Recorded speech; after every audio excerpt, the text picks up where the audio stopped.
Bueno, vamos a poner a grabar entonces la clase, especialmente para Silvia, Rosario y Susana, que por diversas cuestiones no pueden asistir personalmente. Así que vamos a hacer una clase.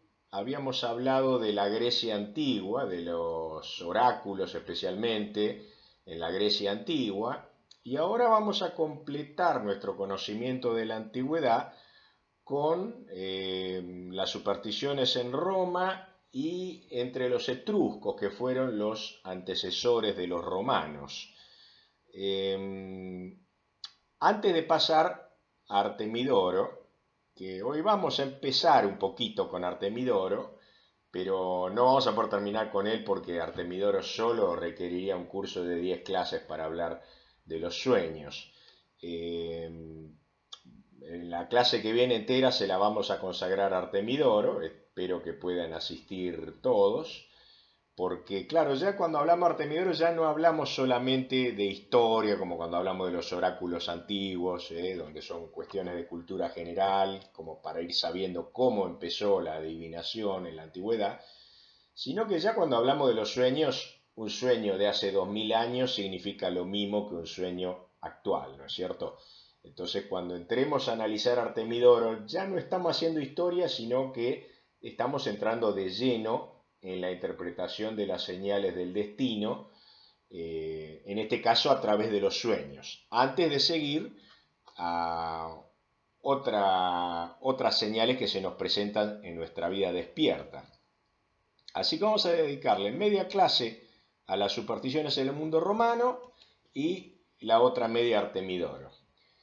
Bueno, vamos a empezar a hablar, María Lucía, de los arúspices etruscos. Tú sabes que los etruscos fueron un pueblo que vivió en la región donde hoy se encuentra Roma y un poquito más al norte, en lo que hoy es el Lacio. Se mezclaron con los romanos y ellos tenían unos adivinos que se llamaban arúspices, los cuales eran muy respetados.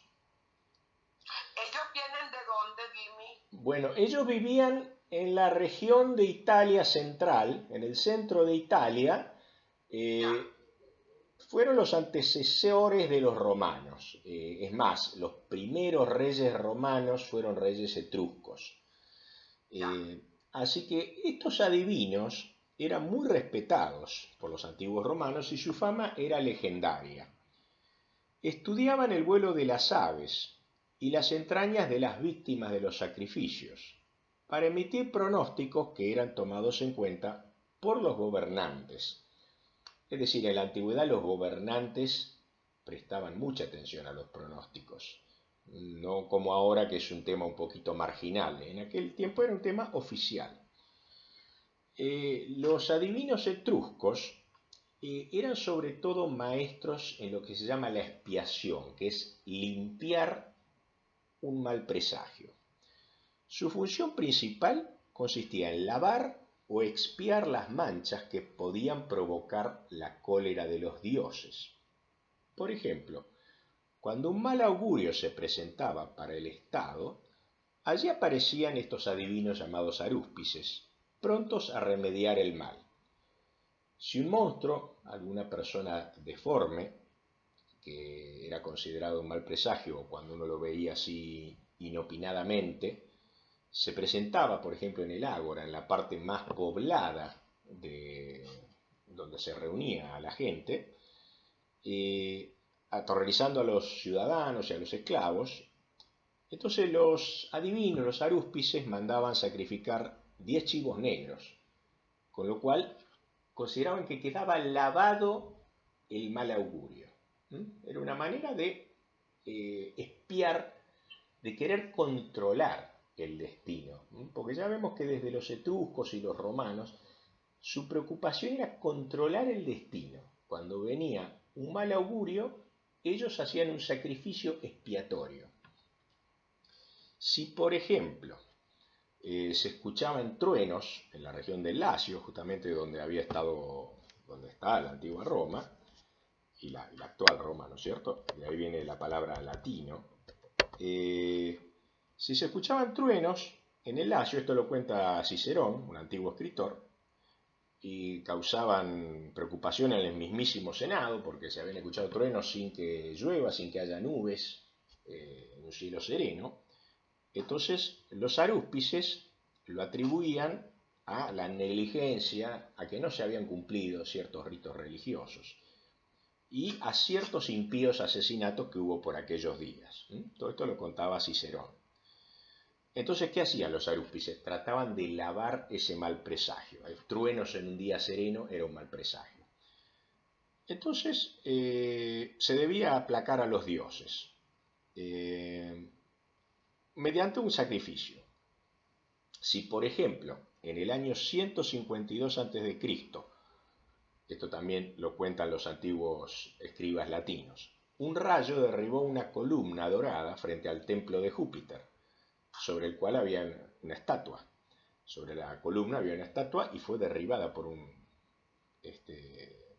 rayo. Sin inmutarse, los arúspices explicaron que ello anunciaba la muerte de los magistrados y los sacerdotes de Roma, sin ningún remedio.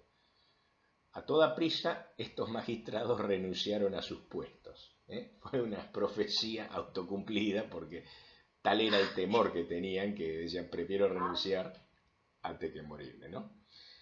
Bueno, ahora bien, hubo un tiempo durante el cual los arúspices etruscos no habían sido llamados a Roma, porque ocurre que después estos adivinos de tanta fama fueron llamados a Roma para dar sus vaticinios, ¿no? En los tiempos de Tarquino el Soberbio, que fue un rey de origen etrusco que reinó sobre Roma, mandó construir el templo de Júpiter Capitolino en Roma, porque ya estaba fundada Roma, pero todavía no era la capital de un imperio, era una ciudad más. Según nos relata Dionisio de Halicarnaso, fíjate esto que ocurrió, en plena excavación, cuando este rey ordenó poner los cimientos, excavar para poner los cimientos de un templo dedicado a Júpiter, al dios máximo, en medio de la excavación, cuando estaban haciendo el pozo para meter las columnas del templo, fue desenterrada una cabeza humana con sus facciones intactas. Esto lo relata Dionisio de Halicarnaso. Este hallazgo de una cabeza intacta, enterrada, ahí donde se iba a fundar el templo, fue considerado milagroso. Y una misión fue enviada a Etruria para consultar a uno de estos adivinos, a los arúspices, un adivino de gran reputación, acerca del significado de esta cabeza. El adivino comprendió que se trataba de un presagio muy favorable para Roma, pues la cabeza descubierta indicaba que el lugar donde había sido encontrada estaría a la cabeza del mundo. Esto también lo vamos a ver en Artemidoro, que la cabeza en nuestro cuerpo, pues de ahí provienen las órdenes, ¿no es cierto? Si yo muevo mi mano para aquí o para allá, es mi cerebro situado en la cabeza, es mi mente la que lo está ordenando. Entonces todos los órganos del cuerpo bailan al son de lo que ordena la cabeza. Entonces la cabeza es la autoridad. Y una de las cosas que vamos a ver, por ejemplo, en la interpretación de los sueños de Artemidoro, que la cabeza puede representar a los padres, a los maestros, a los gobernantes, a todos aquellos que ejercen alguna autoridad. Esto también está todavía hoy en el lenguaje nuestro, ¿no? Cuando decimos un capo de la mafia, por ejemplo, ¿no? El capo significa cabeza, es la cabeza de la mafia, es el jefe, ¿no es cierto? También está en muchas otras palabras, por ejemplo, capitán es el que manda en un barco, porque capita es cabeza. Y también está en la palabra capital, porque en la capital es donde reside el gobierno de un país, ¿no es cierto?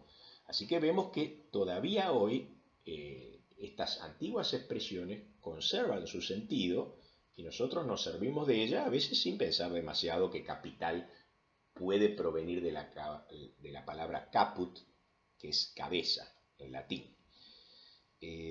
Entonces, cuando el adivino vio que se encontró una cabeza, nada menos, en el templo, en la excavación del templo de Júpiter, él enseguida se dio cuenta de que Roma, que era una ciudad más de Etruria, se había fundado hacía relativamente poco, de que iba a estar a la cabeza de todo el reino y posiblemente de un imperio, de un gran presagio.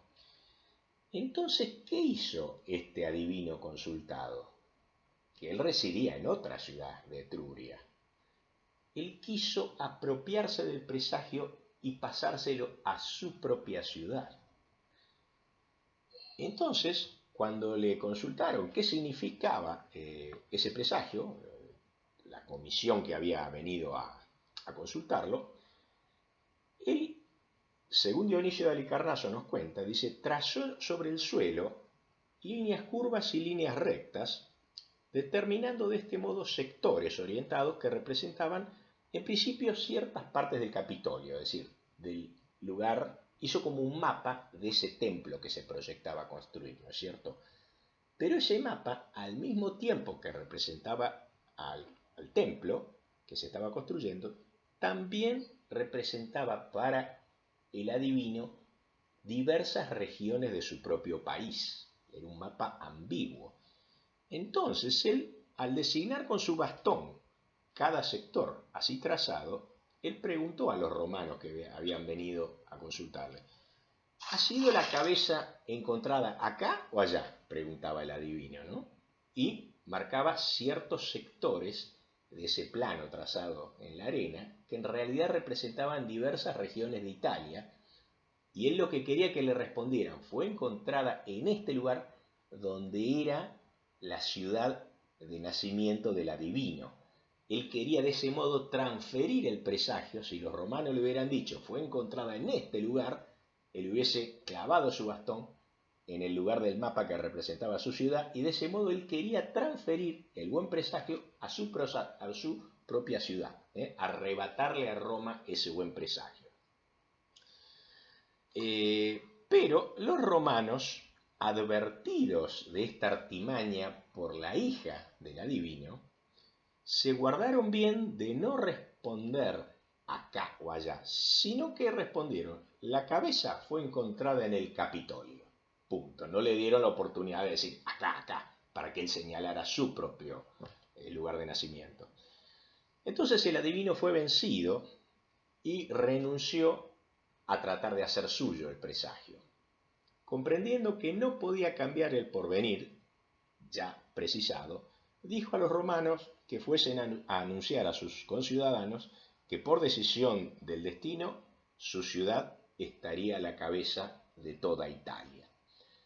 Tú sabes, María Lucía, que en la clase que habíamos hecho el sábado con Rosario, yo justamente una de las cosas que le comenté es algo que a mí me preocupa bastante. O sea, esto que estamos contando, que es un suceso histórico, es muy interesante para nosotros porque es tratar de saber si un presagio puede ser cambiado. Que esto es lo que quiso hacer el adivino, cambiar el presagio que era favorable para Roma y transferirlo a su propia ciudad. Y yo le comenté a Rosario que después de mucho reflexionar en el tema, mi conclusión que te transmito es que para mí los presagios solamente se pueden cambiar cuando está fresco el suceso, es decir, en el momento en que el suceso ocurre, cuando es como si fuera, digamos, una arcilla que uno está trabajando, que uno la puede modelar como quiere. Si esa arcilla uno la deja secar, después ya no le puede cambiar su forma, ¿no es cierto? Bueno, del mismo modo, el presagio, una vez que ocurrió el hecho, ya no puede cambiarse, es como si se secara y se endureciera, ya no se puede cambiar. Otro ejemplo que podemos dar es, por ejemplo, cuando en una fundición de hierro, cuando se fabrican las vigas que salen al rojo vivo, uno la puede torcer en el momento que está muy caliente y al rojo. Si apenas la deja enfriar, ya no la puede torcer, ¿no es cierto? Bueno, del mismo modo yo creo que los presagios se pueden torcer en el momento.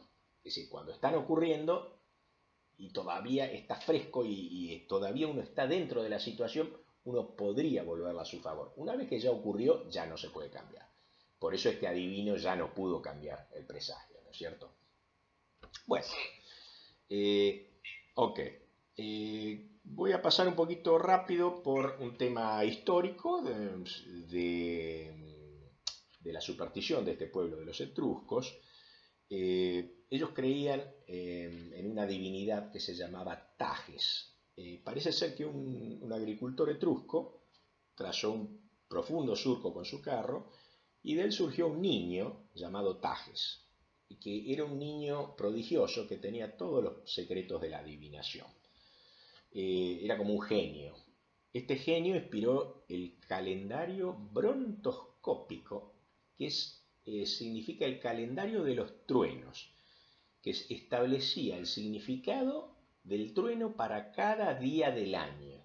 Si tronaba un día 13 como hoy, por ejemplo, tenía un significado. Si tronaba un día 18 de mayo, tenía otro significado. Por ejemplo, si truena el 16 de noviembre, correrá peligro el reino, decía Tages. Si en cambio truena el 19 de agosto, las mujeres y las esclavas osarán cometer crímenes. Bueno, y así sucesivamente, terror tras terror, porque el trueno siempre era un presagio amenazante, ¿no es cierto? Tages les enseñó a los adivinos etruscos a descifrar el futuro observando las entrañas de las víctimas de los sacrificios. Se prestaba especial atención al hígado, porque el hígado era como espejado, y entonces permitía ver en él el porvenir.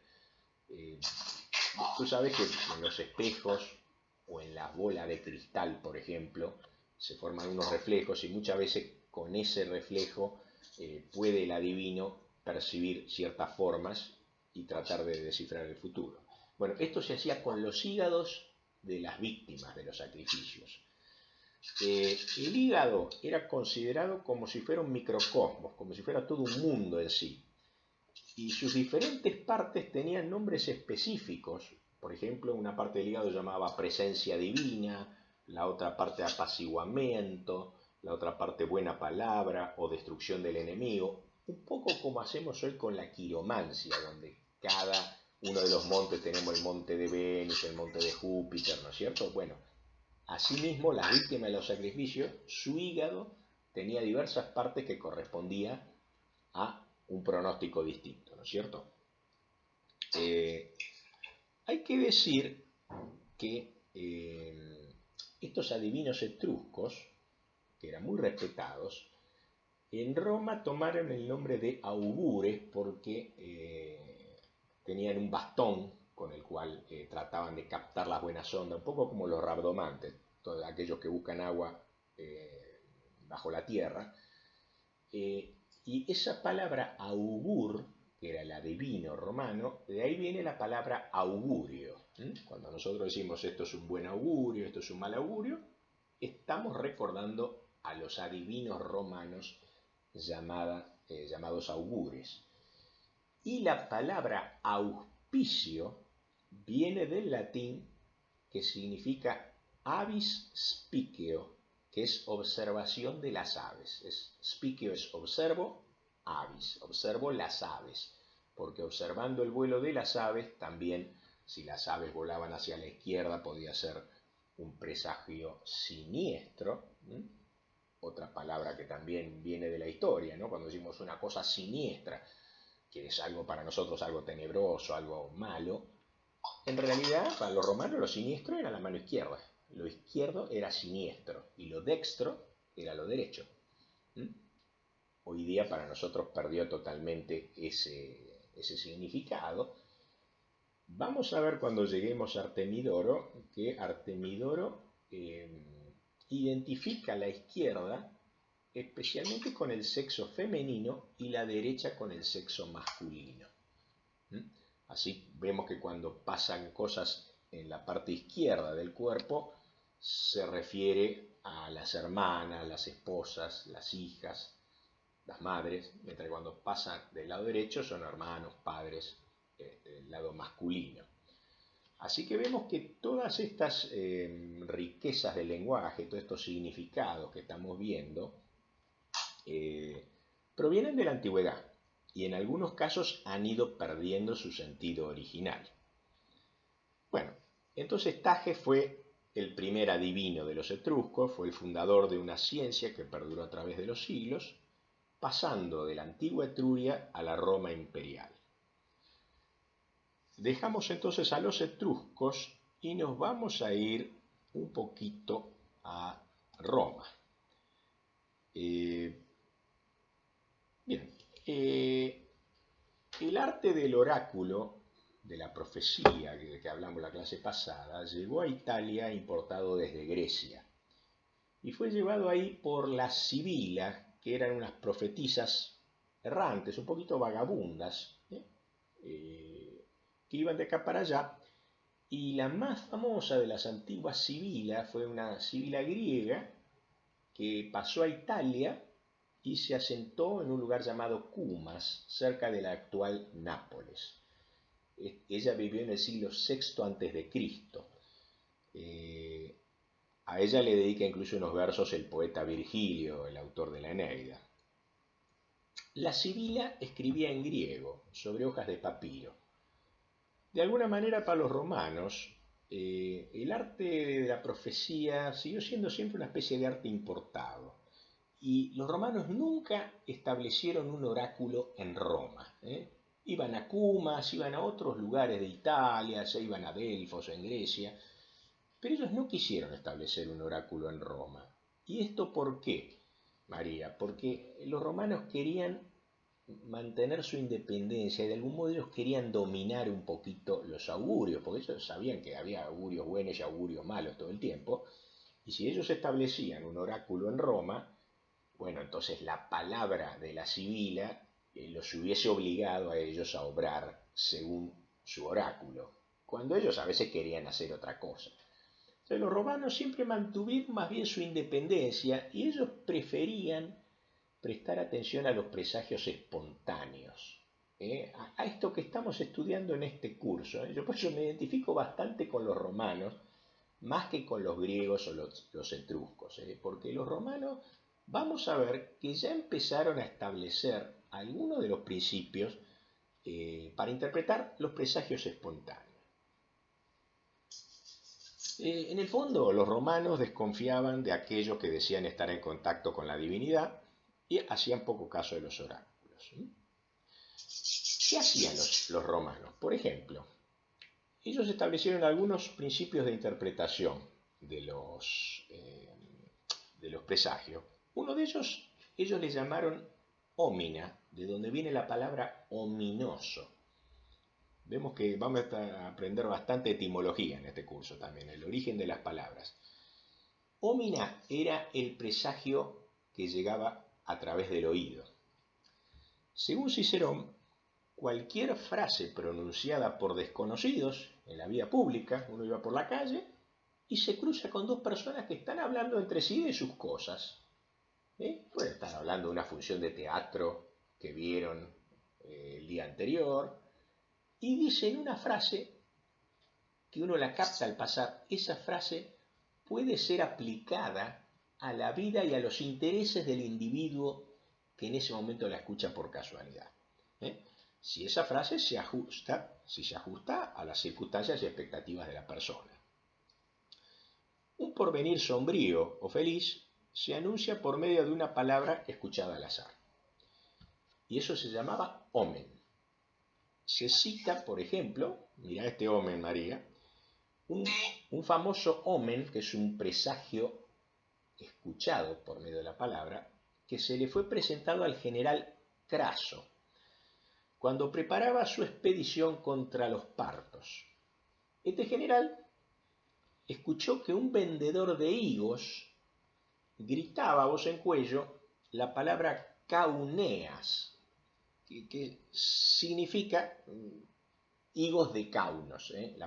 No decía la palabra ficos cauneas, que serían higos de caunos. Él directamente decía cauneas, son de caunos, porque le estaba mostrando los higos, ¿no? Te estoy ofreciendo higos de cauno, que era como decir hoy las naranjas de Andalucía o las manzanas de Río Negro, algo muy famoso porque es el lugar donde salen los higos más ricos, ¿no es cierto? Entonces este vendedor gritaba, cauneas, compra mis higos de caunos. Bueno, el general romano no comprendió que esto que gritaba el hombre, cauneas, era una advertencia para él, porque resulta que en latín, si tú dices cauneas, significa cuidado, no vayas. Caue, neas, cuidado, no vayas. Este general se aprestaba a ir a una batalla contra los partos y el vendedor le estaba gritando, cuidado, no vayas. Cauneas, cuidado, no vayas. El general fue a la batalla y murió en la batalla. No comprendió ese presagio que sus soldados y sus oficiales pudieron atestiguar de que él, el día anterior a su muerte, había escuchado ese presagio que significaba cuidado, no vayas. Esto es un ejemplo famoso de un omen y que hoy nosotros diríamos un presagio ominoso. Ojo, los omen no siempre eran malos, al contrario, podían anunciar algo muy bueno a la persona. En nuestro lenguaje quedó como algo malo, ominoso, del mismo modo que la palabra siniestro quedó como algo terrorífico, cuando simplemente significaba la mano izquierda. Bueno, ahora, ¿qué pasa? Los romanos querían controlar, cuando escuchaban un mal presagio, querían de algún modo quitárselo de encima, ¿no? Entonces habían inventado unas fórmulas para contrarrestar el mal presagio. Por ejemplo, si escuchaban algo que no les gustaba, el romano decía, omen acipere, si escuchaban algo que les gustaba, decían omen acipere, que es se acepta el presagio. Decía, uno que pasó por ahí y ganó un premio, ¿no? Entonces el romano decía, omen acipere, acepto el presagio, porque le gustaba eso que escuchó. En cambio, si no le gustaba lo que había oído, decía omen execrari, u omen abominari, es execro el presagio, abomino del presagio, es decir, rechazo el presagio. El romano cuando escuchaba algo que no le gustaba y que pensaba que podía ser un presagio, en alguna circunstancia donde se presentaba de improviso esta advertencia, decían, execro el presagio, lo rechazo, omen execrari, abominari, decían los romanos. O también hacían esta seña, que mencionamos en la otra clase, o esta seña que era para contrarrestar la mala onda y no era el fuck you actual, ¿no? ¿Por qué? Porque se supone que las puntas de algún modo están rompiendo esa ola, esa mala onda, un poquito como la proa de un barco. Cuando viene una ola, si nuestro barco está de costado, la ola nos lo puede derribar y hundir. Mientras que si ponemos proa contra la ola, la vamos a superar. Bueno, esas puntas eran como poner proa a la ola de mala suerte que venía para poder superarla. Así que vemos que los romanos en realidad eran muy prácticos y trataban de dominar el destino. Bueno, y así como los omen se dirigían al oído, los auspicios se dirigían a la vista. Por eso hoy tenemos la palabra buenos auspicios, que como dijimos significa veo a las aves, observo a las aves. Se cuenta, te voy a contar un antiguo auspicio referido a la fundación de Roma. Tú sabes que Roma se cuenta que fue fundada por Rómulo, quien tenía un hermano mellizo, un hermano gemelo llamado Remo, ¿no? Los famosos Rómulo y Remo, que fueron amamantados por una loba, abandonados por sus padres y su madre, y amamantados por una loba, así crecieron. Y en cierto momento quisieron fundar una ciudad, una vez que ya empezaron a ser más poderosos, pero ¿cuál de los dos hermanos tenía que fundar la ciudad? Bueno, todo lo decidía el destino, los auspicios, los augurios. Entonces Rómulo y Remo dirimieron su derecho a fundar la ciudad de Roma mediante una prueba dispuesta por los dioses, donde las aves tuvieron una participación decisiva. Vemos que en la mitología y en la práctica romana las aves tenían una gran importancia. El escritor, el historiador Tito Livio, lo describe de la siguiente manera. Como entre los gemelos la elección no era posible debido a la edad, porque no había un hermano mayor que tuviera el derecho de fundar la ciudad en detrimento del hermano menor, los dos eran gemelos, nacidos al mismo tiempo. Entonces correspondía a los dioses protectores del lugar designar por medio de augurios quién daría su nombre a la nueva ciudad. La fundaría y se haría cargo del gobierno. Era necesario resolver la situación y para ello Rómulo escogió el Palatino y Remo el Aventino, que son dos colinas de Roma, que todavía hoy conservan esos nombres, y cada uno se fue a la cima de una colina a captar los augurios. Según se dice, fue Remo quien recibió el augurio de los 6 buitres. Vinieron volando 6 buitres que venían a señalarlo como el fundador y rey de Roma. Pero cuando se presentaron esos 6 buitres, al mismo tiempo en la otra colina, el doble, 12 buitres se presentaron ante Rómulo. Entonces el auspicio fue claro.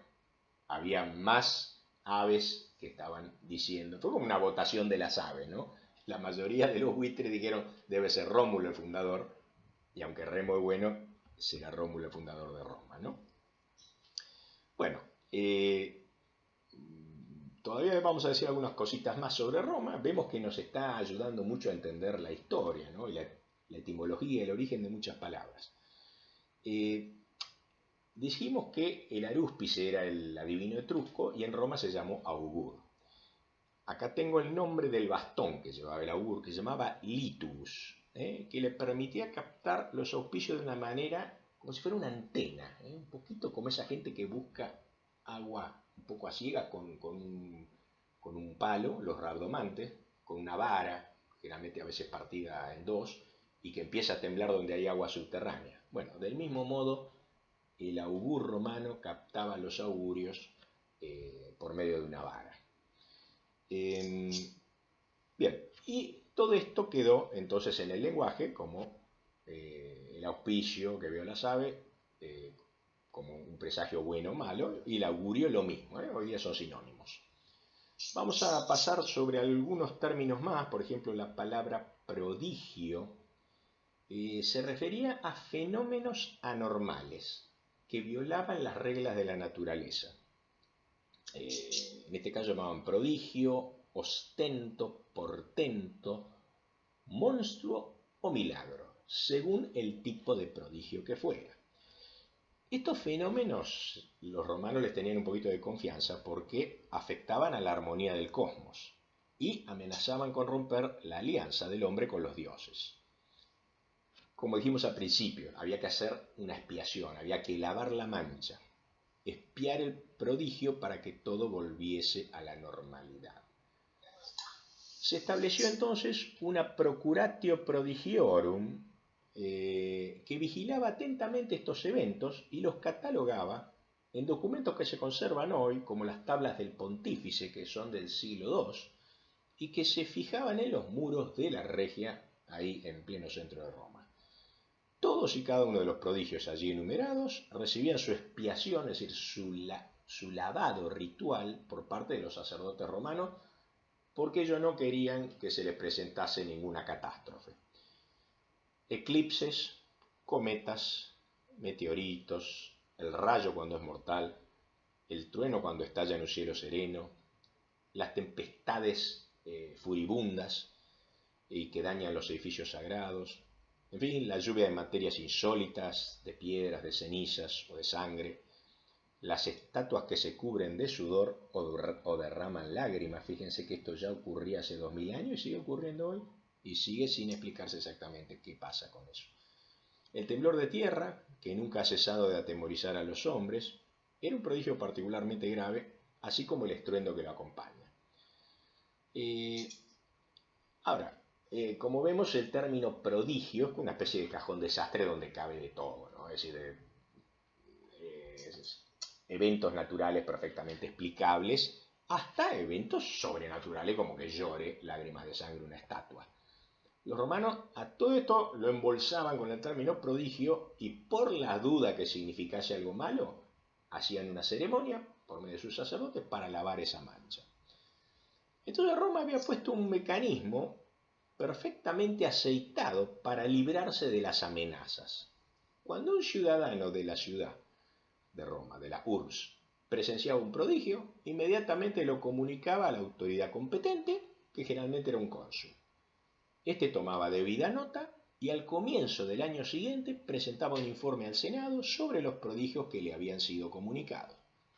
Cuando el caso lo ameritaba, se citaba a los testigos, era un proceso, a testigos que aparecían en la curia, declaraban, el Senado deliberaba y eventualmente expedía un decreto haciéndose cargo a nombre del Estado del prodigio, disponiendo la correspondiente ceremonia de expiación, que era ejecutada por los pontífices. Pero si el caso era grave, se recurría a los arúspices. Se traía un arúspice etrusco que conservaban su gran fama de aquel tiempo. De este modo se aplacaba la cólera de los dioses y la vida podía recuperar su normalidad. Como ves, estoy leyendo un pequeño resumen que, como les conté, yo hice del libro de Raymond Bloch, para no extendernos demasiado sobre esto, pero que sí es importante, ¿no? En mi opinión, hoy deberíamos considerar prodigios solamente a los sucesos sobrenaturales o paranormales. No vamos a considerar prodigio a un rayo, por ejemplo, el cual sabemos perfectamente. Perdona. Dime. Yo tenía entendido que prodigio era una persona muy inteligente. Así es, María. Tú sabes que las palabras van cambiando de sentido, así como te mencioné la palabra siniestro, que para los antiguos latinos simplemente significaba la izquierda, y hoy día para nosotros es algo tenebroso, oscuro. Bueno, del mismo modo la palabra prodigio fue cambiando de sentido. En principio era algo fuera de lo común. Claro, un niño prodigio decimos hoy, ¿no es cierto? Alguien que toca el piano a los 3 años decimos que es un niño prodigio, o alguien muy inteligente. Pero fíjate tú, conserva el primitivo sentido de que es algo que se sale de lo común, pero en este caso nosotros hoy día lo utilizamos como algo muy bueno, algo extraordinario que es superior a lo común, ¿no es cierto? Para los romanos, prodigio era que se salía de lo común y podía ser malo. Debes tomar en cuenta que las palabras, de esto se ocupa la lingüística, van cambiando de sentido. Estamos hablando de más de 2000 años atrás. Las palabras van cambiando de sentido cuando no desaparecen totalmente, ¿no es cierto? Bueno. Ahora, para mi opinión, ya comentando esto para ir cerrando con el mundo romano, el prodigio no es lo mismo que un presagio, aunque suena parecida la expresión, son dos cosas totalmente distintas. Como tú dices, hoy lo usamos para gente de una gran capacidad que es un prodigio, mientras que presagio es otra cosa, es una señal que nos anuncia algo. Los antiguos consideraban que estos eventos sobrenaturales, en algunos casos, que presagiaban algo. Mi opinión personal es que no presagian nada, que es algo que no tiene nada que ver con el presagio, porque el prodigio, digamos, o el acontecimiento sobrenatural o paranormal, llamémoslo así, es el acontecimiento en sí. Es decir, en mi opinión, no se relaciona con otra cosa que nos va a ocurrir, sino que si vemos, qué sé yo, una estatua que llora sangre, por ejemplo, bueno, ya es un acontecimiento extraordinario en sí. No necesita anunciar algo. Mientras que, si vemos el típico, el gato negro que se nos cruza por delante cuando caminamos, eso no tiene nada de sobrenatural, no tiene nada de prodigioso, pero puede anunciarnos algo, puede ser un pequeño suceso que está en relación analógica con algo que nos va a ocurrir más adelante, como un mensaje un poquito secreto que se nos está dando. En cambio, el prodigio, el acontecimiento paranormal, ya no es tan secreto y ya es el suceso en sí, ya no está anunciando otra cosa. En mi opinión, yo no lo tomo como un presagio. En esto difiere un poquito de la opinión de los antiguos. Bueno, a ver. Por ejemplo, un ligero ejemplo que en su momento quizá lo amplíe, pero te lo comento ahora. Yo una vez vi una luz pulsante en el cielo, similar a una luciérnaga, pero a la altura de los satélites. una noche en el mar, yo estaba en un lugar donde no hay aviones, nada, que brillaba y desaparecía en distintos puntos del cielo, de manera prodigiosa realmente, que después me enteré que mucha gente le ha visto durante años y no tiene una explicación. Eso a mí no me anunció nada, porque ya fue un acontecimiento trascendente en sí mismo, como si fuera un objeto, un ovni, o algo desconocido, lo más misterioso que yo he visto en mi vida. Entonces, a mí no me anunció nada de eso. No fue lo Sí, mismo tienes razón. que una estrella fugaz que sí me hubiera anunciado, ¿no es cierto? Así que, bueno, así que debemos entrenarnos para reconocer las señales y presagios y no confundirlas con otros sucesos por más impresionantes que sean. En este caso son sucesos muy impresionantes, pero que no significan otra cosa que el suceso en sí mismo. Bien, con esto dejamos ya el mundo romano, estamos a mitad de la clase y entonces vamos a empezar de a poco con Artemidoro de Daldis, autor del Tratado de los Sueños llamado Onirocriticon, que significa crítica de los sueños o reflexión sobre los sueños. Este es un tratado que tiene prácticamente 2000 años de antigüedad, es el único que ha sobrevivido intacto, entero, ha llegado hasta nosotros este texto, compuesto de 5 libros, y proviene de una época en que había muchos tratados de este estilo, pero el de Artemidoro es el único que nos ha llegado.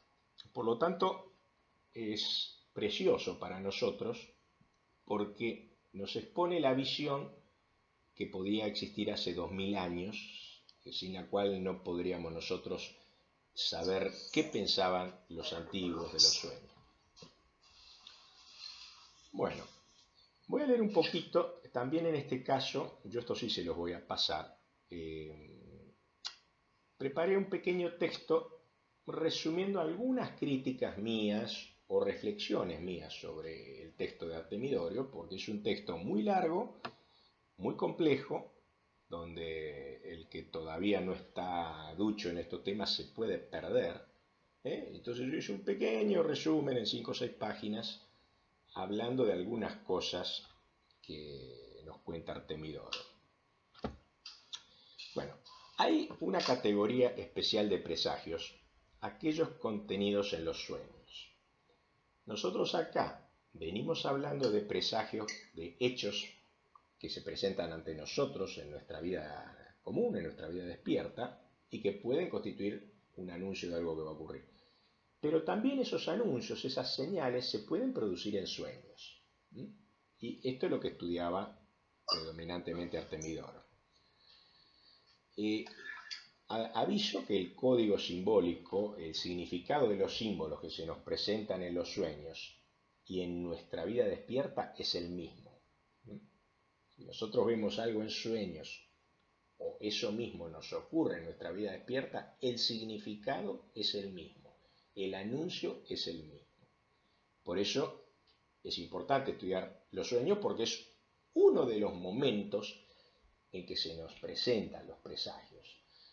Si bien yo personalmente prefiero no prestarles tanta atención a los sueños. ¿Por qué? Porque los sueños como mezclan muchos pensamientos que hemos tenido en el día, es muy difícil aislar e identificar un presagio dentro del mundo onírico, porque todo el tiempo estamos viendo cosas raras en los sueños. Mientras que en nuestra vida despierta, para mí al menos, es más fácil identificar un presagio, porque sabemos, a ver, yo mencioné en algún momento, yo una vez que vi un pez volador que voló como 30 metros rasante a la superficie del mar adelante mío, yo sé que eso para mí es algo inusual. En cambio, si eso yo lo veo en un sueño, puede no significar nada, porque en el sueño ese pez puede sentarse y tocar el piano también, o sea, en los sueños puede pasar cualquier cosa, que un pescado hable, y no sabemos entonces en qué momento considerar que eso es una visión del futuro que nos está dando un mensaje. Yo al menos me cuesta un poco más identificarlo. Mientras que en nuestra vida despierta, al menos yo lo identifico más fácil. Pero sí que se presentan presagios en los sueños Y Artemidoro, que era un intérprete profesional de los sueños, o sea que él se ganaba la vida como intérprete de los sueños, Artemidoro sí que prestó muchísima atención.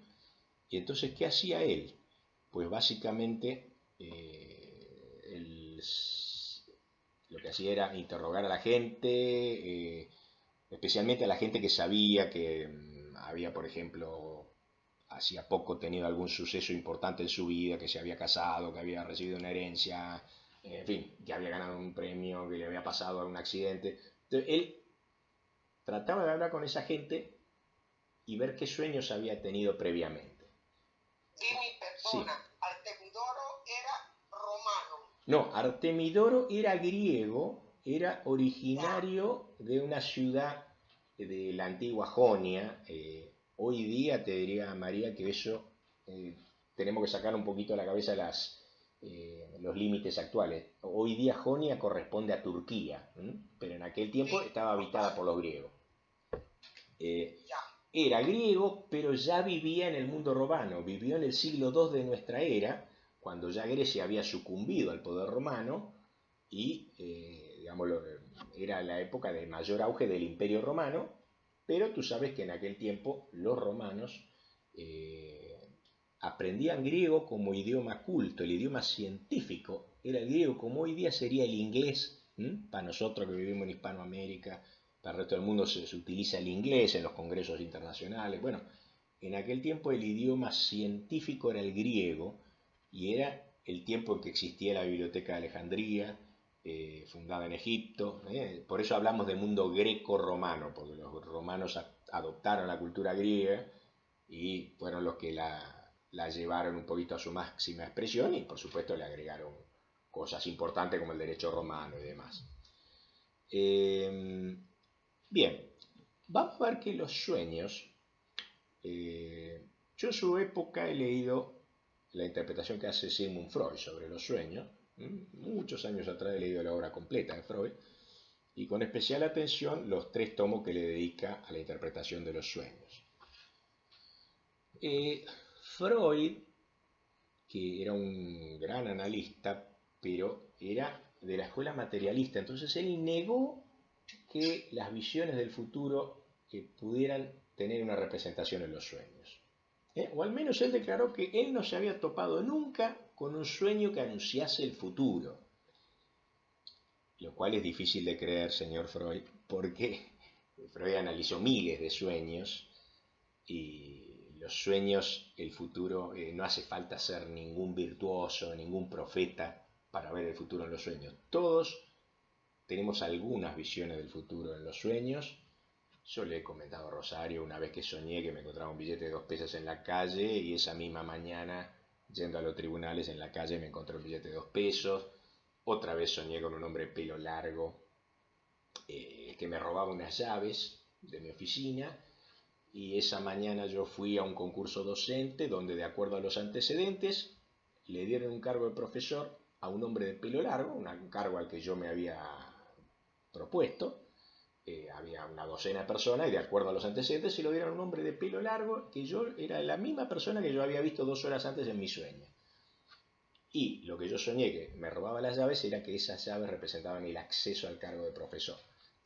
Así podemos contar, no es que yo sea un superdotado, estas cosas las ve todo el mundo, solo que no se da cuenta o no las recuerda. Si empezamos a prestarle atención a nuestro sueño, vamos a ver que todos tenemos alguna visión del futuro. Yo no tengo visiones frecuentes del futuro en los sueños. Te puedo citar 2, 3 ejemplos, no mucho más, pero estoy seguro de que Freud se debe haber encontrado con muchísimas visiones del futuro y él no las supo identificar como tales, porque Freud lo que hacía era analizar el sueño en relación a los pensamientos que había tenido el individuo durante el día anterior. Durante ese día había pensado ciertas cosas y había soñado cosas que se relacionaban con esos pensamientos, cosa que es totalmente cierta. Artemidoro mismo lo reconoce. El que lo explicó mejor esto fue Dunn, un inglés, un ingeniero, que escribió un libro sobre los sueños, todavía en vida de Sigmund Freud, ya era anciano Freud, Se publicó en Londres este libro cuando Freud vivía en Londres en los últimos años de su vida. Creo que lo habrá leído. En este sueño, Dunn dice lo siguiente: nuestra alma, cuando estamos soñando, flota en la intemporalidad y frente a nosotros se abren en abanico el pasado y el futuro, especialmente el pasado cercano, el día anterior, y el futuro cercano, el día posterior. Y nuestros sueños mezclan cosas del pasado, de lo que estuvimos pensando en el pasado, que eso sí lo analizó Freud brillantemente, pero también mezclan visiones del futuro, especialmente cuando se nos va a presentar ese día algo que nos va a afectar de alguna manera especial. Esto lo explicó así Dunn, yo creo que es la mejor explicación que se puede dar, y Dunn mismo soñaba muchas veces con cosas que leía en los diarios. Él pudo anticipar, por ejemplo, una erupción volcánica que mató a todos los habitantes de una isla en la Martinica, la erupción del Monte Pelé, hace unos 100 años, porque él soñaba cosas que iba a leer en el periódico al día siguiente. También hubo el caso de un inglés que soñaba con los nombres de caballos que iban a ganar carreras. Este fue una de las pocas personas que le pudo sacar un provecho a esa virtud, porque él soñaba, claro, un apostador. Claro, riquísimo. Mira lo que hacía María. Este hombre soñaba con el nombre de un caballo. Y entonces, después, él buscaba al día siguiente en el periódico, él miraba cuáles iban a ser los caballos que iban a competir en el hipódromo en las distintas carreras. Y cuando encontraba ese nombre del caballo en alguna de las carreras, él iba y apostaba y ganaba. A veces el nombre no era exacto, pero se parecía mucho. O sea, por ejemplo, pongamos que el caballo se llamaba Marisol y él había soñado con un caballo que se llamaba Maribol. Pero él se daba cuenta, dice, esto es parecido a lo que yo soñé. Y así ganaba bastante y apostaba a la carrera y ganaba. Así que fíjense si hay gente que vislumbra el futuro en los sueños, claro que la hay. Bien. Después de esta crítica, que no significa menoscabo a Freud, a quien yo considero un científico brillante, pero me parece que hay que agregarle esto a los sueños, también algunas visiones del futuro. A ver. Papá, déjame decirte Sí. que yo le debo mi vida a un sueño. A ver, cuéntamelo. Impresionante. Mira, yo duré 2 años con muchísimos dolores de cabeza. Fui a todos los neurólogos habidos y por haber. Nadie me decía nada. Duré un año viendo mitad negro y mitad blanco. Fui a 7 oftalmólogos. Ninguno me dijo nada.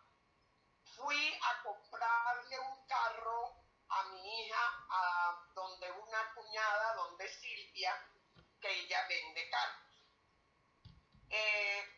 Fue el peor de los dolores de cabeza que sentí.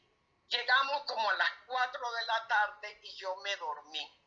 Y en el sueño vi clarísimo a mi mamá y me decía, nena, ve al neurólogo. Nena, ve al neurólogo. Mira, papá, a las 7 en punto de la mañana estaba yo donde el neurólogo.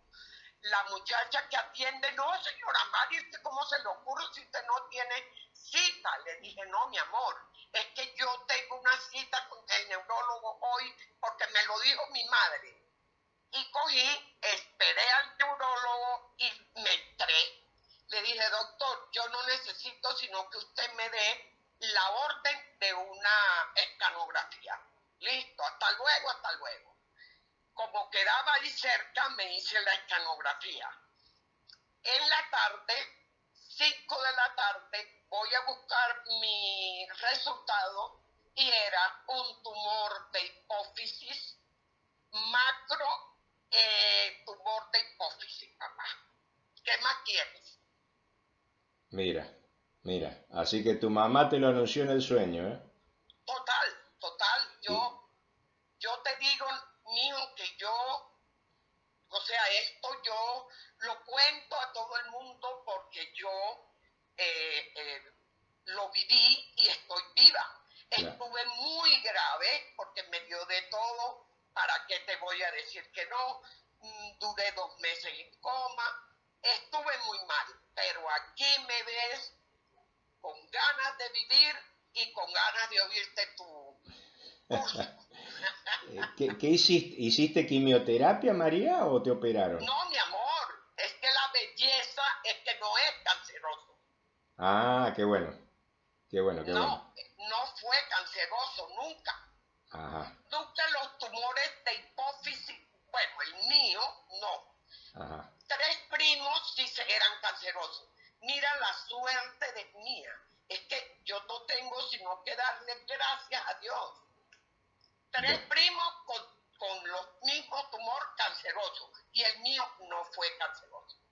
bueno. Pero pudieron detectarlo gracias al anuncio que te hizo tu madre durante el sueño. Por mi madre. Mi nena ve al neurólogo, fuera. Yo no necesité más nada, papá. Mira qué bien. Bueno, tú sabes que lo vamos a hablar un poquito en la próxima clase porque es una de las cosas que cuando tenemos algún problema o digamos algún anuncio bueno, suelen ser gente que nos quiere. Mientras que si vamos a tener unos días malos, eso suele ser anunciado por el encuentro con alguna persona que no nos quiere.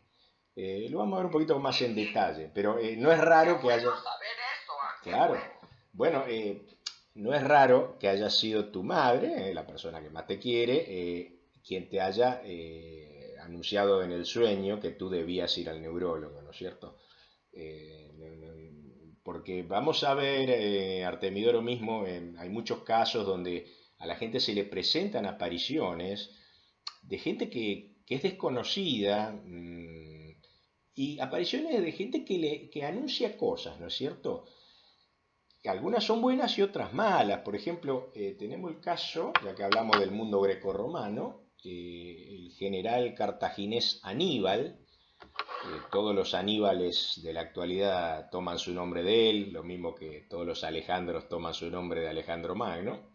Bueno, este Aníbal fue un gran general de Cartago, una ciudad que estaba en guerra con Roma, y eran las dos potencias de la antigüedad. Hace 2000 años, como hoy tenemos Rusia, Estados Unidos, Rusia, China, o China, Estados Unidos, en aquel tiempo eran Roma y Cartago, las dos grandes potencias que Cartago más bien dominaba el África y Roma Europa, pero ellos en el Mediterráneo competían sus naves porque competían por tener el comercio, digamos, el monopolio del comercio, y así llegaron las famosas guerras púnicas, que fueron las guerras entre esas dos potencias, las guerras entre Roma y Cartago, que se conocen así como guerras púnicas. Bueno, los cartagineses tenían un gran general llamado Aníbal, que les dio muchos sustos a los romanos, los venció en muchas batallas. Aníbal incluso fue el primer europeo militar que trajo elefantes de la India, hizo traer para pelear en su ejército, y con esos elefantes aterrorizaba a las tropas romanas. Bueno, un gran general. Bueno, en cierto momento Aníbal estaba cruzando los Alpes, porque esta gente se movía por todo el mundo antiguo. Estaba cruzando los Alpes con su ejército para enfrentarse a un general romano que estaba también con su ejército. Y Aníbal estaba un poquito en la duda si presentar batalla o un poquito moverse hacia otro lado. Y en ese momento tuvo un sueño Aníbal. Se le apareció una mujer en el sueño, una mujer vestida de blanco, que le dijo: ve, las profecías están para ser cumplidas, le dijo esta aparición en el sueño de Aníbal. Aníbal, cuando vio esto, dijo: bueno, acá me están diciendo los dioses, me están anunciando que yo tengo que ir y presentar batalla. Entonces Aníbal hizo caso a ese presagio contenido en el sueño, presentó batalla a los romanos, y los romanos le hicieron papilla a Aníbal, o sea, le destrozaron el ejército. Entonces, vemos que ese sueño fue engañoso. Esta es una de las cosas que vamos a ver un poquito más adelante, ¿no? No es tan sencillo, ya Artemidoro trata sobre estos temas también, Él dice a veces cuando una deidad aparece sin los atributos típicos o en alguna situación que no es la habitual de esa deidad, con una ropa que es diferente, que siempre es engaño. O sea, si supongamos, me aparece, se le aparecía en aquel tiempo, que yo, el dios Pan, que era un dios selvático, con barba de chivo y patas de cabra, y a uno de los entrevistados por Artemidoro se le había parecido, esta divinidad habitaba en la selva, y a uno de los que le contó su sueño a Artemidoro se le había parecido el dios Pan, pero vestido con una toga, con una ropa civil, en medio del ágora, en medio de la plaza principal de Roma. Y no me acuerdo qué le dijo. Y Artemidoro dice, bueno, esta aparición no tiene los atributos del dios Pan. Tú en el sueño lo identificas con el dios Pan, pero está vestido de una manera que no es el dios Pan. Él es un dios selvático y acá te aparece en medio de una ciudad. Así que lo que te está anunciando es falso, porque no tiene los atributos como debe ser. Bueno, Artemidoro se preciaba de poder distinguir los anuncios auténticos y genuinos de los anuncios falsos. Yo digo que no son tan fáciles de distinguir. En el caso del sueño de Aníbal, no tengo suficientes precisiones sobre en qué circunstancias apareció esta mujer vestida de blanco y le dijo, ve que debe cumplir la profecía. Es cierto que hay anuncios que son falsos, y no siempre son anuncios como lo que tú estás contando, donde se te presentan para decirte algo que es útil para ti, ¿no? Hay que ser bastante circunspecto, bastante prudente, porque el mundo de los sueños es bastante resbaloso, el mundo de los presagios. A veces hay presagios que son muy claros y entonces sabemos que las cosas van a ir bien o mal. Pero muchas otras veces los presagios son dudosos, entonces simplemente los estudiamos como algo de interés filosófico, pero no debemos regir nuestra vida solo por los presagios. Eso te lo comento a ti y bueno, a todos los que van a ver este video. Bueno, vamos a ver un poquito algo más de Artemidoro. Artemidoro distingue entre sueños comunes y sueños premonitorios. Es decir, ya vemos que Artemidoro no era ningún ingenuo. Él no agarraba cualquier sueño y cualquier cosa que uno viera en sueños y le atribuía un valor profético. No, porque él explica que hay muchos sueños que tienen su origen en una necesidad del cuerpo. Por ejemplo, a todos nos ha pasado, especialmente cuando éramos pequeños, que uno sueña, uno tiene necesidad de orinar, entonces sueña que se levanta, que está yendo al baño a orinar, ¿no es cierto? Y algunos se orinan encima cuando tienen ese sueño. ¿Por qué? Porque es un sueño nacido de una necesidad física, ¿no es cierto? O tenemos hambre y soñamos que estamos comiendo. O soñamos, tenemos un sueño erótico que proviene, como explica Artemidoro, de una tensión sexual. Entonces esos sueños, él dice, tienen su origen en el cuerpo, en las necesidades del cuerpo, y no en el alma. Por lo tanto, son sueños comunes, no tienen significado profético. Y a ello hay que agregar todos los sueños, que son la mayoría, donde lo que nosotros hacemos es representarnos pensamientos que nos preocuparon durante el día. Las preocupaciones del día encuentran su expresión en los sueños, como bien analizaba Freud. Así que los sueños proféticos son los menos. Existen y, como dije, son difíciles de aislar, pero son los menos, ¿no es cierto? Entonces, Artemidoro tiene su terminología propia. A los sueños comunes, sin significado premonitorio, les llama ensueños, y llama sueños a los sueños proféticos. Bien, como Artemidoro era un mántico, es decir, un adivino básicamente, él no le daba mucha importancia a los sueños que no tenían significado adivinatorio o premonitorio, aunque constituye la mayor parte de la materia onírica. En cambio, los sueños pertenecientes a la categoría de los premonitorios son infrecuentes y extraordinarios, y el sujeto suele sentirlo así, por eso necesita comunicarlos. Es cierto que muchas veces cuando tenemos una visión de estas, de algún modo nuestro espíritu se da cuenta que es una visión distinta a las que suele tener. A veces son más vívidas. Entre los nativos, creo que era de Australia, ellos al sueño premonitorio le llaman un sueño grande. Y se dan cuenta de eso porque el que lo tiene necesita contárselo a todo el resto de la tribu. Uno enseguida va y lo cuenta. Mientras que el sueño común, bueno, ha pasado una vez con mi hijo, cuando era pequeño, tenía 4 años, que no era sonámbulo, no era de contarnos sus sueños nunca, ni tenía mayor, no era de esas personas con un sueño inquieto. Sin embargo, una vez vino y me contó una visión que había tenido con un tono como un poquito de alarma. Era una visión distinta, era una visión de tipo espiritual distinta al sueño común. Y yo me di cuenta, primero por el tono con que me lo dijo, y luego porque no era un chico que hablara nunca de sus sueños, ni antes ni después, no me contaba nunca sus sueños, no solía tener pesadillas tampoco.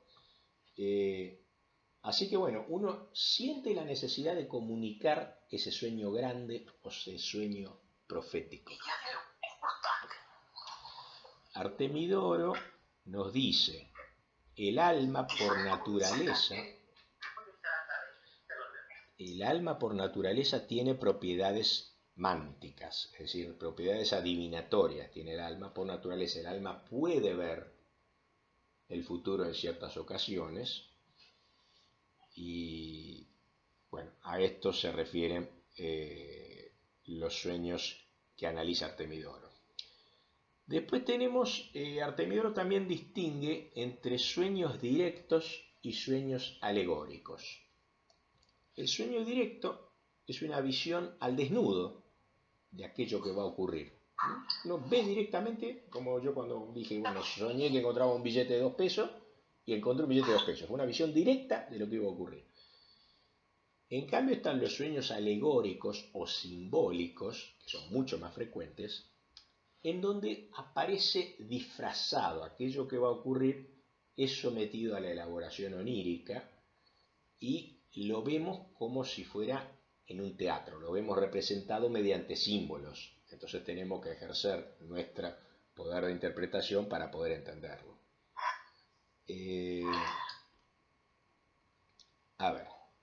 Los sueños directos, donde uno ve directamente al desnudo lo que va a ocurrir, suelen tener un cumplimiento más inmediato que los sueños simbólicos o alegóricos.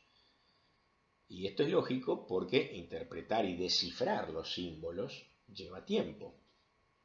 Pero cuando, digamos, uno tiene cierta urgencia, necesita ver directamente, necesitan anunciarse directamente las cosas en algunos casos donde hay urgencia.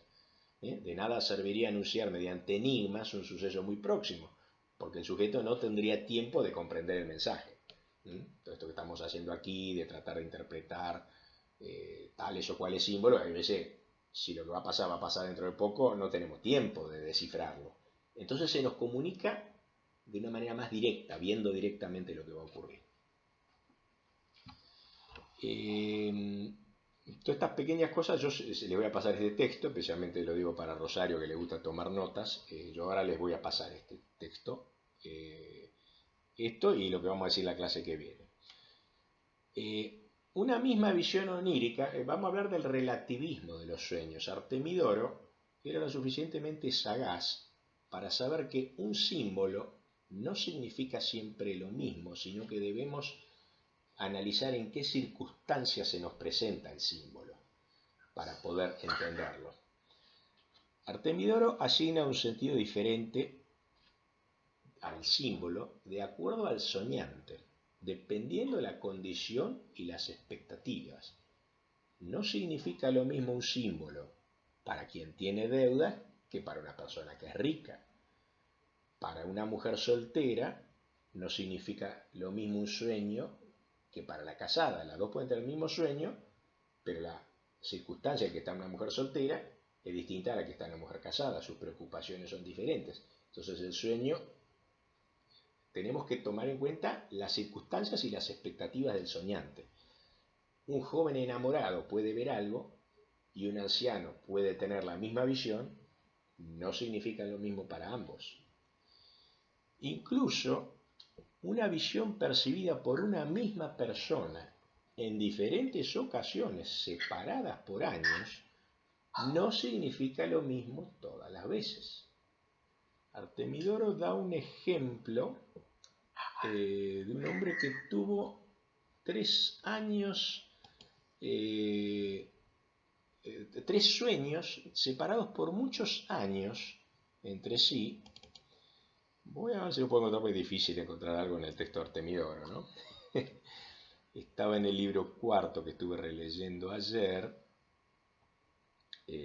A ver, libro cuarto. A ver si podemos encontrarlo, y si no. Me acuerdo que era una persona que soñaba algo sobre perfumes. Básicamente el hombre había soñado que no tenía nariz. Y este sueño lo tuvo en 3 ocasiones diferentes a lo largo de su vida. En el sueño él soñó que no tenía nariz. Resulta que este era un hombre vendedor de perfumes. Entonces su sueño, la primera ocasión que lo tuvo, le anunció que iba a quebrar su negocio y por lo tanto no iba a poder vender más perfume, porque claro, lo principal en su negocio es el sentido del olfato, mediante el cual él distinguía los perfumes caros de los baratos, los perfumes buenos de los malos, y dejar de ser un perfumista, eso es lo que le estaba anunciando el sueño de que no tenía nariz. Ya no iba a poder usar más la nariz como la estaba usando todo el tiempo para ganarse la vida. Años después, él tuvo, lo digo así porque no puedo encontrar, ese es lo fatal de Artemidoro, ¿no? Es muy difícil encontrar un texto en su tratado. Años después se tuvo ese mismo sueño de que no tenía nariz, y lo que ocurrió fue que, claro, como él se había tenido que cambiar de oficio, y él era un perfumista, entonces en el otro oficio no le fue bien, terminó quebrando también, y perdió sus derechos civiles, fue a la bancarrota. Entonces, bueno, Artemidoro interpreta ese sueño ocurrido muchos años después como que él iba a, digamos, iba a perder su identidad porque le quitaron los derechos civiles, es como si hoy a nosotros nos quitaran el documento. Entonces, bueno, no tener narices como que estaba deformado, ya se había cambiado su identidad. Y muchos años después volvió a tener el mismo sueño de falta de nariz, y acá Artemidoro lo interpreta como que era un sueño que le anunciaba que él se iba a morir, porque bueno, claro, la nariz desaparece cuando uno se muere, ¿no? Así que vemos que un mismo sueño, soñado por la misma persona, no significa lo mismo en todas las circunstancias. Artemidoro es lo suficientemente sagaz y todo el tiempo nos dice esto. A ver, para el esclavo que había en esa época, tener tal sueño pues significa que lo van a liberar, claro, o para el que está preso, mientras que para una persona acaudalada no significa lo mismo, ¿no? Bueno, a ver, me voy a Artemidoro porque lo vamos a tratar con mayor profundidad en la clase que viene. Vamos a decir algo más que me pareció notable, que es lo que llamamos el sustrato verbal de la visión onírica. Es decir, los antiguos adivinos fueron precursores de Freud al considerar que ciertas imágenes oníricas representan un texto subyacente que hay que descubrir. Es decir, nosotros estamos viendo como una especie de representación teatral durante el sueño. Y como si fuera un teatro mudo, vemos imágenes, cosas que pasan, a veces hay palabras, otras veces no, pero esas representaciones, esa actuación, está representando un libreto.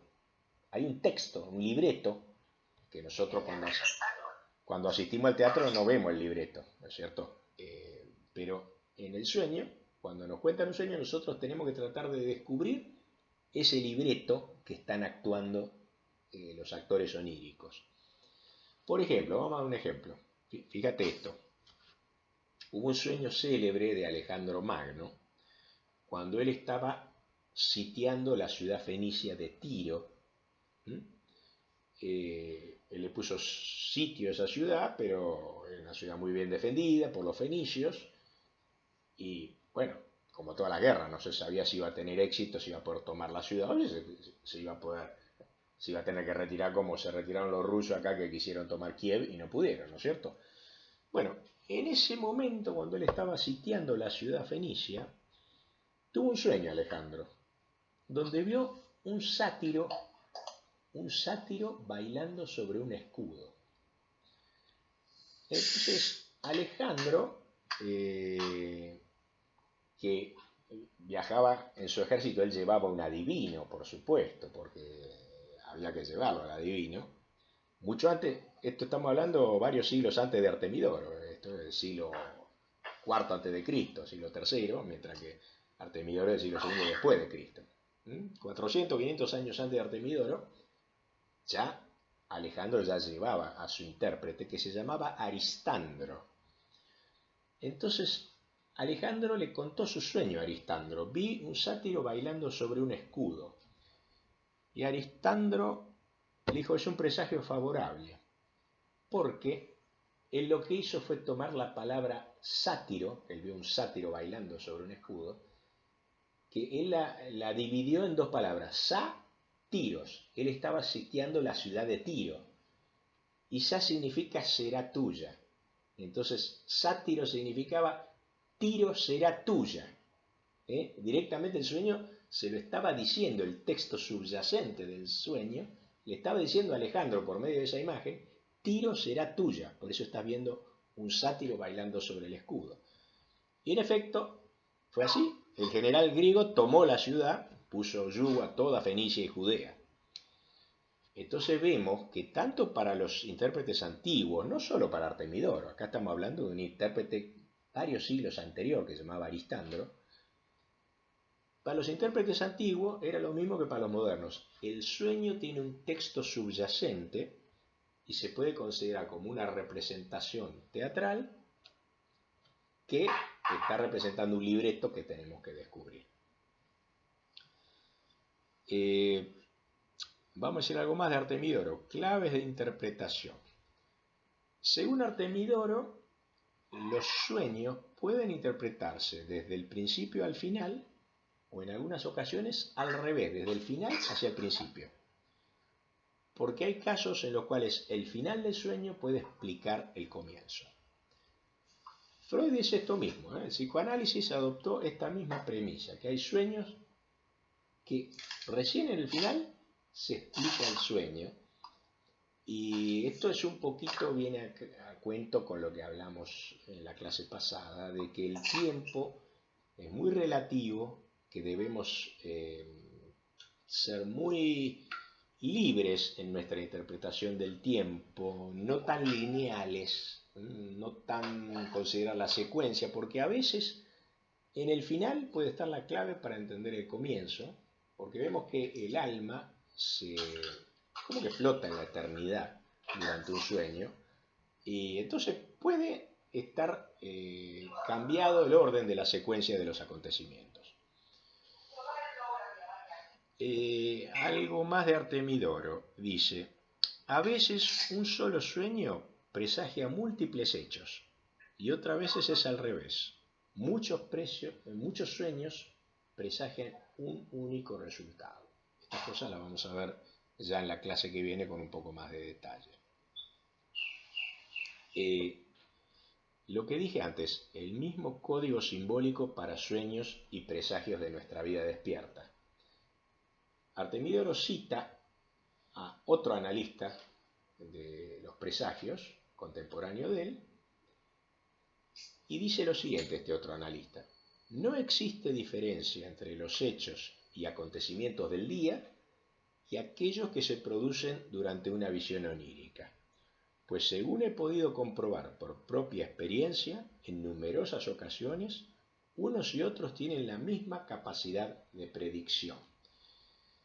Yo cito este pasaje de Artemidoro y de los otros analistas antiguos con una gran satisfacción porque concuerda con las conclusiones a las cuales yo había llegado mucho antes de leer Artemidoro. Yo le diría que Artemidoro leí su texto por primera vez hace 2 años o 3, y yo ya hace muchos años que lo que hacía era leer manuales de interpretación de los sueños y buscar en los sueños que se relataban algún hecho similar a lo que me había ocurrido a mí en la vida despierta, para ver cuál era el significado que se le atribuía a ese hecho. Porque yo sabía que lo que me había pasado a mí durante mi vida iba a tener el mismo sentido simbólico que si una persona soñó con eso, con esa misma situación. Así que lo que vamos a ir aprendiendo con Artemidoro, especialmente a partir de la clase que viene, del código simbólico, él nos da un significado de ciertos sueños, eso ya vale para nuestra vida despierta también, y ya empezamos a aprender el código simbólico de las señales y presagios del destino. Algo más de Artemidoro, de este texto que les voy a pasar. Los símbolos en algunos casos son muy claros y muy fáciles de interpretar, y en otros casos son muy ambiguos y hasta que no ocurren las cosas no podemos saber qué sentido tenían. Generalmente requieren un contexto más amplio para ser interpretados. Doy un ejemplo.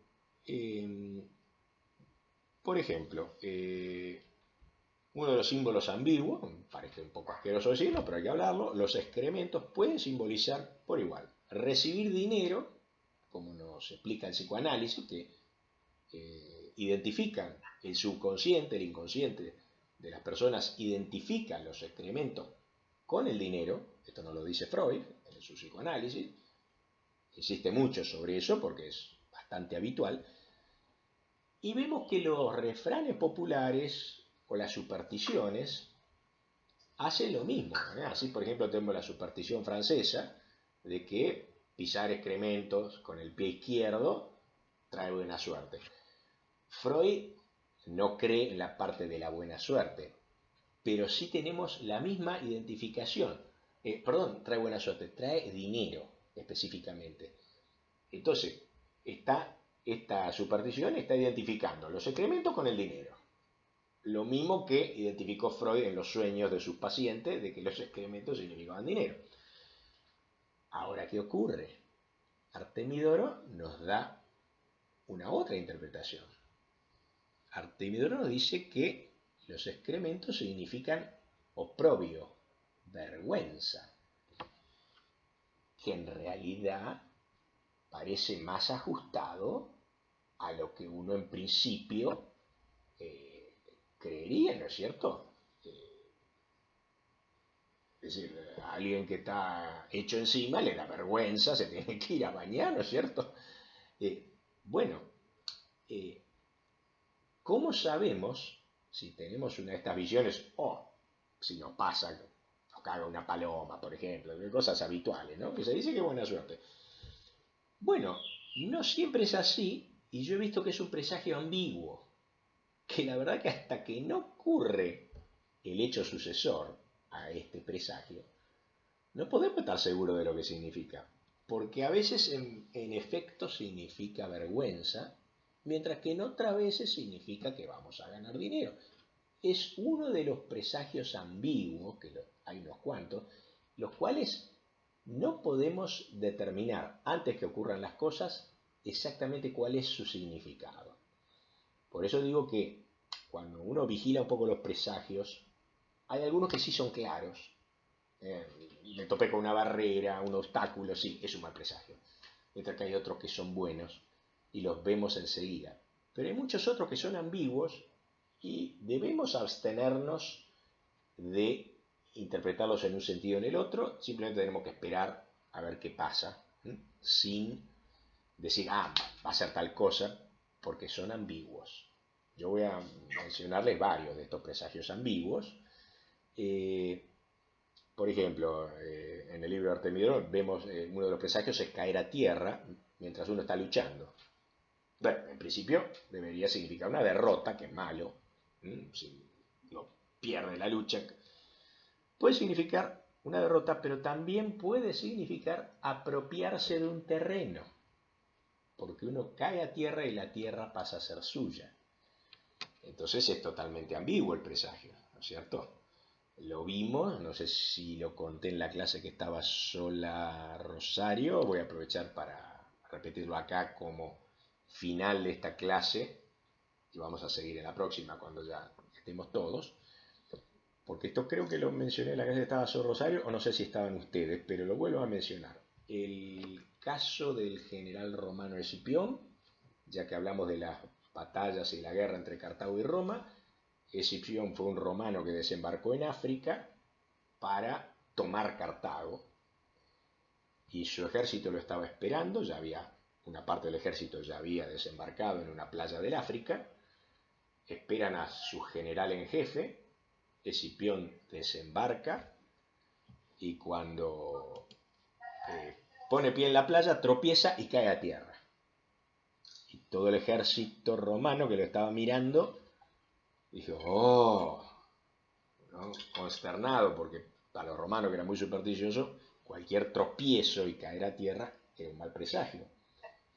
Pero Escipión, como el presagio estaba fresco todavía, desde el piso, caído en tierra, dijo, ego te teneo, África, yo te tengo, África. Cambió el sentido del presagio en el momento porque estaba fresco aún. Dijo, te tengo, África, te estoy aferrando con las dos manos, porque él estaba así, en el suelo aferrando a África con las dos manos.